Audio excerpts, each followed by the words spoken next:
अस्सलामुअलैकुम वरहमतुल्लाहि वबरकातुहू। Welcome back to my channel. और ये वीडियो मैं बना रही हूँ कैनेडियन स्टडी वीज़ा के बारे में। और ये पूरे प्रोसेस को मैं एड्रेस करूँगी कि अगर आप किसी यूनिवर्सिटी में आपको एडमिशन मिल जाता है और आप उसके बाद का प्रोसेस क्या है, या let's talk about right from the scratch कि आप कैसे यूनिवर्सिटीज़ के लिए अप्लाई करेंगे, कितने यूनिवर्सिटीज़ में अप्लाई करेंगे, उसके बाद क्या होगा, कितने खर्चे आपको करने पड़ेंगे, यानी आपके टोटल एक्सपेंसेस क्या होंगे in this whole procedure. So let's get into it. सबसे पहले तो मैं ये बात करूँगी कि जब भी आप किसी यूनिवर्सिटी के लिए अप्लाई करने का सोचते हैं, किसी भी फॉरेन कंट्री में, अभी क्योंकि मैं कनाडा की बात कर रही हूँ इन पर्टिकुलर, तो मैं कनाडा को ही एड्रेस करूँगी सारे इश्यूज़ को। तो सबसे पहले तो ये बात कर लेते हैं कि आप जब कैनेडियन यूनिवर्सिटीज़ के अप्लाई करना चाहते हैं तो मेक श्योर कि वो DLI में फॉल करते हो। यानी what is DLI? It's designated learning institutions. इसमें क्या होता है कि एक तो ये गवर्नमेंट से रिकग्नाइज्ड होते हैं, नंबर टू ये है कि वो आपको वर्क परमिट ज़रूर देंगे। मैं जब भी कोई मुझसे पूछता है, मैं उससे यही बोलती हूँ कि आप जब भी किसी डिग्री के लिए अप्लाई करें तो मेक श्योर कि वो एटलीस्ट आपकी 2 साल की हो, ताकि आपको 3 साल का वर्क परमिट मिल सके। अक्सर लोगों ने इस तरह के वीडियोस बनाए हुए हैं कि जी वो 1 साल में उन्होंने किया, उनको 3 साल का वर्क परमिट मिल गया। बट मेरा पर्सनल आपको जो एडवाइस होगी वो यही होगी कि एटलीस्ट आप 14 मंथ्स में, 14 मंथ्स में तो आप नहीं कर सकते क्योंकि 14 मंथ्स कम हो जाता है। आप एटलीस्ट 16 मंथ्स में करें। 16 मंथ्स का क्या मतलब होता है? 16 मंथ्स का मतलब होता है 4 सेमेस्टर्स में करें, ताकि आपकी ये गारंटीड हो कि आपको 3 ईयर्स का वर्क परमिट इंशाल्लाह ताला मिल जाएगा। लोगों ने ऐसे बहुत सारे वीडियोस बनाए कि दे गॉट लकी एंड उन्होंने 1 साल में, 1 साल का मतलब होता है 3 सेमेस्टर्स में, अपने डिग्रीज को कंप्लीट किया, they got 3 years work permit. ये रेयरली होता है, तो अल्लाह करे आपके साथ ऐसा हो जाए, लेकिन मैं हमेशा सेफ प्ले कहूँगी कि आप खेलें और रिस्क मत लें तो बेहतर होगा। कोई फ़र्क नहीं पड़ जाता 4 महीनों से, बिलीव मी, क्योंकि I took my time for off 2 years and it did not make any difference. Relax, there is no hurry. ठीक है। अच्छा जी, अब हम बात करते हैं DLI की। आपने सबसे पहले अपनी उस लिस्ट को देखा कि आप जिस कॉलेज या यूनिवर्सिटी में इंटरेस्टेड हैं, क्या वो उस DLI में उसमें फॉल करता या नहीं। ये DLI आपको CIC की वेबसाइट पे बहुत आराम से मिल जाएगी। ठीक है जी। अब मैं CIC की वेबसाइट पे बहुत आराम से मिल जाएगी। ये चीज़ मैं पहले भी मेंशन कर चुकी हूँ अपनी प्रीवियस वीडियोस में, लेकिन मैं फिर भी उसका लिंक डिस्क्रिप्शन बॉक्स में डाल दूँगी। अब बात होती है कि आपने अब एप्लीकेशन जो फ़ी है फॉर डिफरेंट यूनिवर्सिटीज़, वो लाई करती है in a range of $150 to $250 Canadian dollars. मैं सिर्फ कैनेडियन डॉलर्स के टर्म्स में बात कर रही हूँ। तो अगर आप अपने जो करेंसी जो है कन्वर्जन रेट जो अभी करंट चल रहा है उसके अकॉर्डिंगली आप अपने अपने कंट्रीज़ को कन्वर्ट करके देख सकते हैं कि आपकी करेंसी में वो कितना पड़ेगा। लेकिन it's a $150 to $250 Canadian dollars जो एप्लीकेशन फ़ी होती है फॉर वेरियस यूनिवर्सिटीज़। हमेशा ये सजेस्ट किया जाता है कि instead of applying in only one universities, at least applied in 2 to 3 different places, या अगर आपके पास ज़्यादा पैसा है तो और कर दीजिए। तो ताकि अल्लाह ना करे अगर आपका कोई एक जो आपकी अच्छी जो फेवरेट यूनिवर्सिटी से उसे अगर आपका रिजेक्शन आता है, तो किसी और यूनिवर्सिटी में आपको एडमिशन मिल सके और आपको बहुत डिसअपॉइंटमेंट ना हो। ठीक है। और उसके बाद मैं आपसे यही बोलूँगी कि अगर जब आपके पास ऑफ़र लेटर आ जाता है, then it is the time. यानी आपने आपने जो एप्लीकेशन डाली है यूनिवर्सिटी के लिए, अप्लाई जो किया है, उसमें आपके पास आता है IELTS एंड योर ट्रांसक्रिप्ट्स ना। ये बहुत गहरी बात है। IELTS की जो फ़ी होती है, if I am not wrong, वो अराउंड 300 to 350 कैनेडियन डॉलर्स आपको पड़ता है। और यहाँ पे मैं बात कर रही हूँ IELTS एकेडमिक की, क्योंकि जब आप किसी भी यूनिवर्सिटी में अप्लाई करते हैं तो आपको जनरल आइल्स नहीं चाहिए होता, एकेडमिक आइल्स चाहिए होता है। मेक श्योर आप जनरल नहीं दे रहे। एकेडमिक आइल्स आपको अराउंड $300 पड़ेगा कैनेडियन डॉलर्स, और ये 2 साल के लिए आपका रिज़ल्ट वैलिड होता है। तो आप 2 साल तक इसी रिज़ल्ट के बेसिस पे अपनी एडमिशन जो एप्लीकेशन है वो आप डिफरेंट यूनिवर्सिटी, डिफरेंट कॉलेजेस जो DLI लिस्ट पे फॉल करते हैं उस कैटेगरीज में, आप उनमें अप्लाई कर सकते हैं on the basis of the same IELTS result ना। बात आती है कि अब हम there are two Canadian visas categories, एक आती है SDS, एक होता है नॉन SDS। SDS जो कैटेगरी है उसमें इंडियन पाकिस्तानीज आ जाते हैं जो अपने कंट्रीज़ में रिजाइड कर रहे हैं, ठीक है। और नॉन SDS में आते हैं ये इंडियन पाकिस्तानी जो अपने कंट्री में रिजाइड नहीं कर रहे, वो कहीं और रिजाइड कर रहे हैं, ठीक। अब मैं बात करती हूँ, अगर आप पाकिस्तान से या इंडिया से अप्लाई करना चाह रहे हैं तो आप SDS कैटेगरी में फॉल करते हैं, और SDS कैटेगरी में अगर आप फॉल करते हैं तो सर्टेन रूल्स जो आपको फॉलो करने पड़ेंगे। सबसे पहली बात तो ये हो गई कि ये जो SDS कैटेगरी में अगर आप अपने वीज़ा के लिए अप्लाई करते हैं तो तकरीबन अराउंड 22 डेज़ में भी आपका वीज़ा अप्रूव हो जाता है, आपको आ जाता है आपका वीज़ा। लेकिन उसके लिए कुछ कंडीशंस हैं, जिसमें सबसे पहला ये है कि IELTS के हर कैटेगरी में, यानी आपका writing, listening, speaking and reading, हर उन चारों कैटेगरीज में आपके पास जो आपका बैंड आना चाहिए वो होना चाहिए 6। अगर आपका किसी एक में ज़्यादा और किसी एक में 5.5 आ गया तो आप फंस जाएंगे। मेक श्योर कि एटलीस्ट 6 आपका हर चीज़ में है। 6 से ज़्यादा हो तो बहुत ही कमाल है, अगर 6 से कम है तो आप इस चीज़ के लिए क्वालिफाई नहीं करते SDS कैटेगरी के वीज़ा अप्रूवल के लिए। दूसरी चीज़ आपके पास ये आ जाती है कि आपको 1 ईयर फ़ी देनी पड़ेगी किसी भी यूनिवर्सिटी में जिसमें आपका एडमिशन हो चुका है। आपको उसके 1 साल की फ़ी, कैनेडियन डॉलर्स की बात हो रही है यहाँ पे, उसमें पे करना पड़ेगी अगर आप SDS कैटेगरी में हैं। SDS कौन है? यानी वो पाकिस्तानी इंडियंस जो अपने अपने कंट्री से अप्लाई कर रहे हैं। नंबर 1, अब हर उसमें IELTS के राइटिंग डिजिटल वो जो 4 हैं उसमें आपका 6 मिनिमम आना चाहिए 1। नंबर 2, आपको पूरे 1 साल की फ़ी पे करनी पड़ेगी right at the beginning of your admission. उसके बाद जाहिर सी बात है, जब आप किसी भी यूनिवर्सिटी में एडमिशन लेते हैं तो आपके पास मिनिमम मैं आपसे बोलूँगी कि 12 साल, यानी आपका इंटरमीडिएट जो हम कहते हैं, यानी आपका कॉलेज हुआ हुआ हो, 12 साल आपने पढ़े हुए हों, ठीक है जी। और आपकी जो एज हो वो मिनिमम 18 ईयर्स ऑफ एज हो। अब हम बात करते हैं कि अगर आप नॉन SDS हैं, यानी पाकिस्तानी इंडियंस जो अपने कंट्रीज़ में नहीं रह रहे, तो उनमें क्या आ जाता है, उनमें IELTS का कोई भी स्कोर चलता है, कोई ऐसा कोई इशू नहीं है। डिपेंडिंग ऑन, आप यूनिवर्सिटी भी देख लीजिएगा उसकी क्या रिक्वायरमेंट है, लेकिन वीज़ा के लिए ये प्रॉब्लम नहीं बनेगा। सेमेस्टर फ़ी, आपको सिर्फ 1 सेमेस्टर की फ़ी पे करनी पड़ेगी नॉन SDS में। अब हम बात करते हैं, अगर आपने अपना जो कॉलेज है, यानी आप कहने इंटरमीडिएट, आपकी जो बेसिक एजुकेशन है आपने कर ली है, 12 इयर्स ऑफ एजुकेशन आप कर चुके हैं, और उसके बाद आप अप्लाई करें, 2-3 साल का गैप आ गया है, तो आपको जस्टिफाई करने की कोई ख़ास ज़रूरत नहीं है। लेकिन अगर 2 से 3 साल का ज़्यादा गैप आ चुका है तो then you have to justify कि आपने इतनी देर में आपको क्यों याद आया कि आप आगे पढ़ना चाहते हैं, ठीक है जी। यानी अगर किसी अंडर ग्रेड कोर्स में आप एडमिशन ले रहे हैं तो आपको जस्टिफाई करना पड़ेगा। उस जस्टिफिकेशन में जो भी रीजंस आप देना चाहते हैं वो आप दीजिए, and then you just have to be very careful कि आपका केस सॉलिड हो। अगर आप आपने लेट्स सपोज ग्रेजुएशन यहीं से कर लिया और आप पोस्ट ग्रेड किसी डिग्री में, यानी मास्टर्स या PhD में एडमिशन चाहते हैं, और आपका गैप 5 साल से ज़्यादा का आया हुआ है, then you have to justify.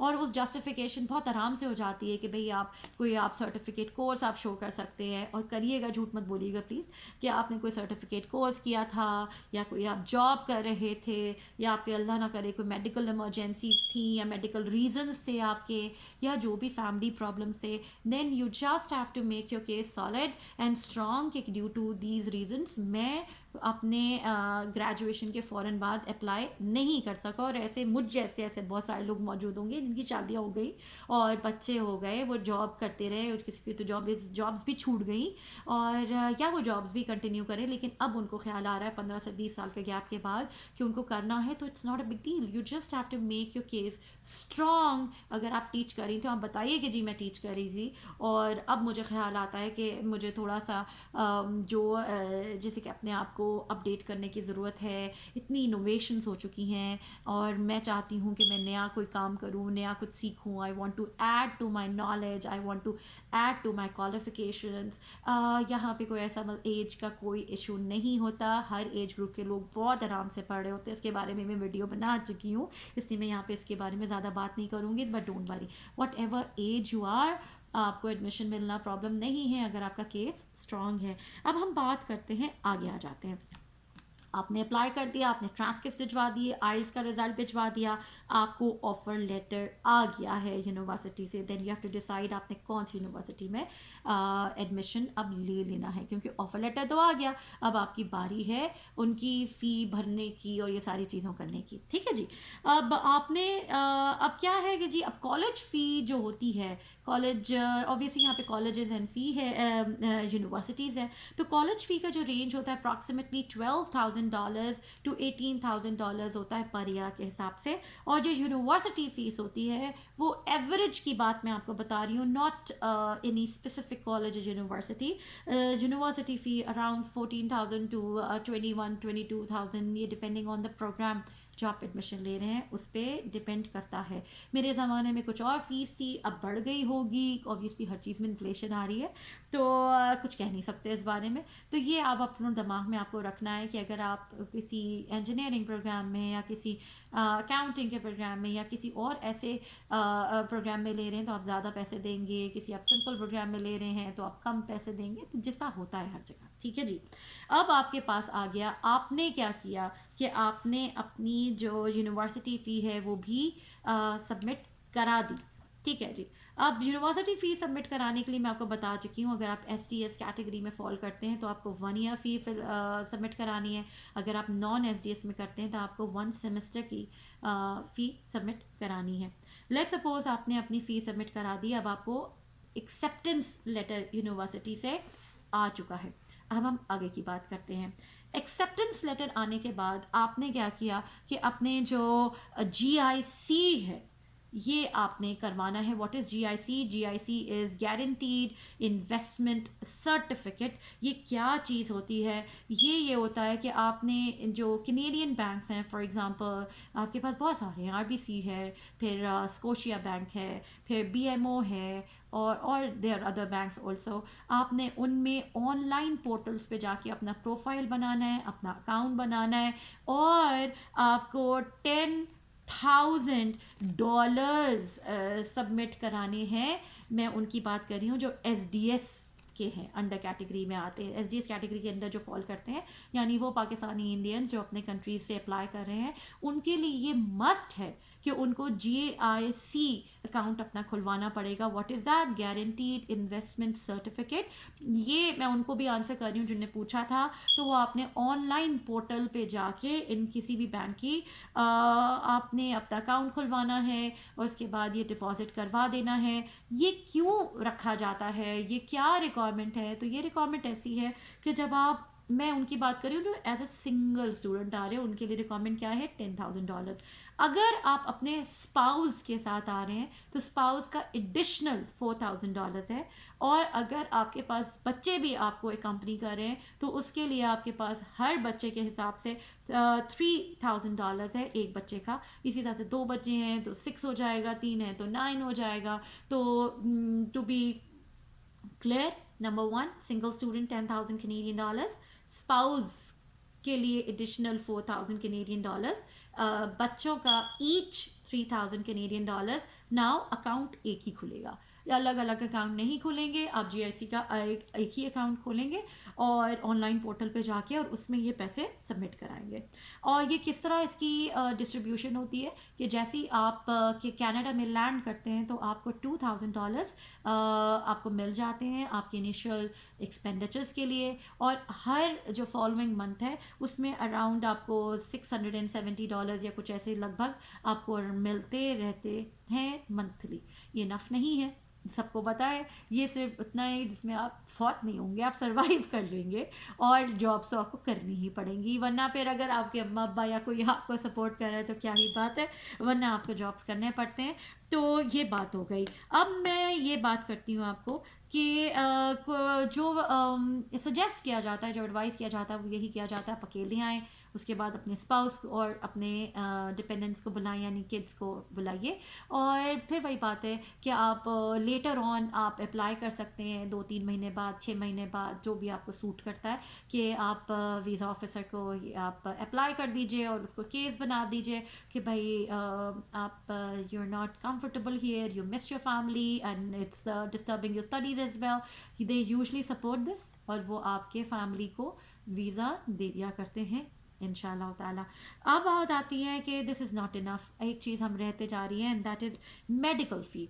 आपको सजेस्ट यही किया जाता है, एडवाइस यही किया जाता है कि आप अपफ्रंट मेडिकल अपना करवा लीजिए। इसमें आपको 300 कैनेडियन डॉलर्स फ़ी चल रही है। अब आई डोंट नो उसमें आगे पीछे कुछ हुआ हो, बट अप्रॉक्स 300 कैनेडियन डॉलर्स है जो आपको करवाना होता है अपफ्रंट मेडिकल। उससे आपका वीज़ा प्रोसेस ज़रा फास्ट हो जाता है। एक और डॉक्यूमेंट है FRC। FRC होता है फैमिली रजिस्टर्ड सर्टिफिकेट, इस registration certificate. Family registration certificate में ये होता है कि आप अपने फैमिली से रिलेटेड सारी डिटेल्स डालते हैं, स्पाउस, बच्चे एंड ऑल दैट। एक और सर्टिफिकेशन होती है जिसे आप कहते हैं पुलिस क्लियरेंस सर्टिफिकेट, जो आपको ये प्रूव करता है कि आपका कोई क्रिमिनल बैकग्राउंड नहीं है, आपने कोई क्रिमिनल ऑफेंस नहीं किया हुआ, आप बिल्कुल क्लीन हैं। तो ये चीज़ भी बहुत ज़रूरी है। अब उसमें डिफरेंट कंट्रीज़ में क्या उसका फ़ी चल रहा है, आई हैव नो आइडिया। आप जिस कंट्री में भी रिज़ाइड करते हैं आप उसके फ़ी को देख सकते हैं, उसके पुलिस स्टेशन जाके। अगर ऑनलाइन फैसिलिटी मौजूद है तो उसको भी सर्च किया जा सकता है। फिर एक और डॉक्यूमेंट जो आप यू शुड सबमिट एंड वो है फिक्स एसेट्स। अगर आपके पास कोई प्रॉपर्टी है या कोई आपके पास सेविंग्स हैं, इट्स बेटर ऑलवेज कि आप वो भी सबमिट कराएं अपने वीज़ा एप्लीकेशन के साथ, क्योंकि उससे ये आपके जो फैमिली टाइज हैं वो शो होते हैं, और जिसे आप कहते हैं स्ट्रॉन्ग फैमिली टाइज शो होते हैं और आपके वीज़ा अप्रूवल का चांसेस बढ़ जाते हैं। फिर बात आती है स्टडी परमिट वीज़ा की। तो स्टडी परमिट वीज़ा के जो फ़ी है दैट इज़ $150, और आप इसी के लिए तो अप्लाई कर रहे हैं क्योंकि आप जो वीज़ा है वो है स्टडी परमिट वीज़ा। ठीक है जी। वीज़ा के डिफरेंट वो होता है, एक स्पाउसल वीज़ा होता है, एक विजिट वीज़ा होता है, एक स्टडी परमिट वीज़ा होता है। तो ये डिफरेंट कैटेगरीज हैं। आप जिस वीज़ा के लिए अप्लाई करने जा रहे हैं that is a study permit visa, इसकी फ़ी होती है $150 अगेन आगे पीछे होता रहता है तो वो आपको देखना पड़ेगा। अब बात आती है कि जब आपने अपने स्टडी परमिट वीज़ा के लिए अप्लाई कर दिया तो विद इन फ्यू डेज़ आपको ये रिक्वायरमेंट आ जाती है आपके बायोमेट्रिक्स की, यानी फिंगरप्रिंट्स एंड ऑल दैट की। तो वो उसकी जो फ़ी है वो है $85। तो आप देख सकते हैं कि जगह जगह जगह जगह आपको पैसे देने पड़ रहे हैं और इनके लिए आपको अपनी सेविंग्स रखनी पड़ेंगी। अब बात आती है कि इंशाल्लाह ताला आपका स्टडी वीज़ा भी अप्रूव हो गया और आपने अब अपनी टिकट करवानी है। और टिकट का यही है कि फॉर एग्ज़ाम्पल मैं अपनी बात कर लेती हूँ, जब हम लोग समर्स की बात करते हैं तो ये जो बल्कि चलिए समर्स को छोड़ दीजिए, समर्स में भी मैंने देखा था अराउंड 3000 कैनेडियन डॉलर्स का रिटर्न टिकट था फ्रॉम कनाडा टू पाकिस्तान। और इंडिया शायद सस्ता हो, मुझे आइडिया नहीं है इस बारे में बिकॉज मैं पाकिस्तान की बात कर रही हूँ। और अब जो मैं इंडिया की बात कर रही हूँ तो इसमें भी around 2.5 Canadian dollars to 3.5 Canadian dollars, 4000 Canadian dollars तक रिटर्न टिकट आ चुका है। अगर आप इसको वन वे करते हैं तो ऑब्वियसली इसको आधा कर देंगे।